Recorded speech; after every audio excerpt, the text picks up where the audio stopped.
Ni be kisage go kimi kwechuwe ni go kishawe ni go ni be kisage go kimi kwechuwe ni go kishawe ni go.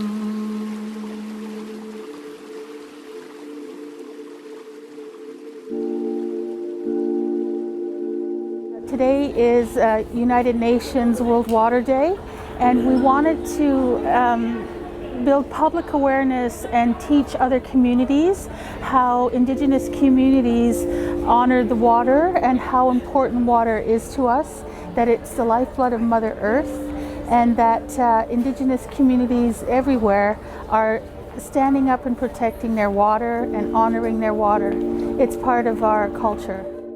As a young woman and all that, and grandmother, and I have been involved with water all my life. When you look at the water, at the cup of water, that is you. That is you're talking to yourself. That's your energy. You're talking to Nisawe Kaminkwe, who is the water spirit, the caretaker of the water spirit, on Mother Earth. So when I'm talking with her, I know I'm talking to myself. I'm seeing a reflection of myself in there. The symposium today is called Water is Life, and that's really what it represents. You cannot live without water. So water should be like air. It should be a basic human right. Water should never be sold for a profit.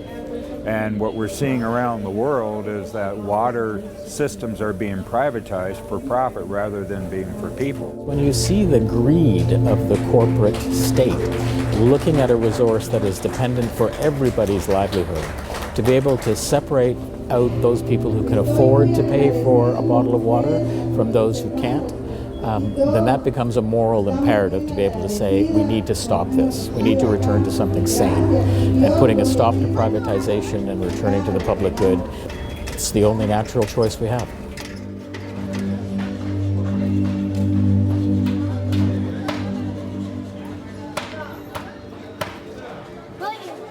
It is important to join the fight against privatization. Water protection is very important. It's our most precious resource.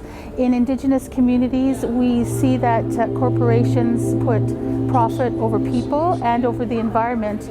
And we've had situations that are too common when corporations come onto Indigenous communities and take our resources and leave us with a poison environment and poison water.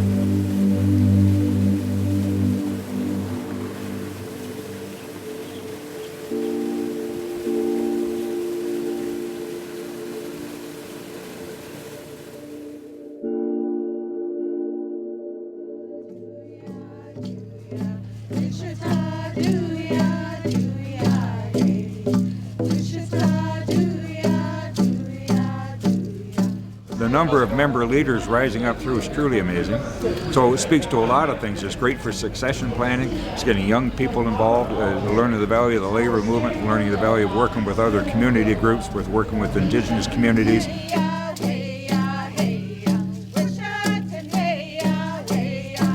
Well, I think there's a number of things that people can do. Everything from understanding that water is a public good, a public resource. It needs to be publicly managed and publicly accountable.